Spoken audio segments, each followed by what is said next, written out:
रोज़न में गजल पेश खिदमत है। शायर है अब्बास ताबिश।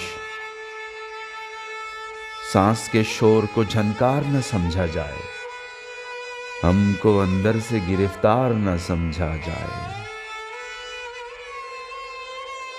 उसको रास्ते से हटाने का ये मतलब तो नहीं, किसी दीवार को दीवार न समझा जाए। मैं किसी और हवाले से उसे देखता हूं, मुझको दुनिया का तरफदार न समझा जाए।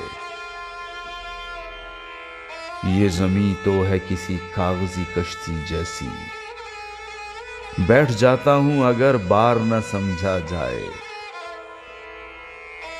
उसको आदत है घने पेड़ में सो जाने की, चांद को दीदाए बेदार न समझा जाए।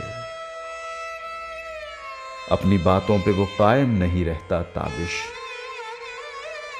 उसके इनकार को इनकार न समझा जाए।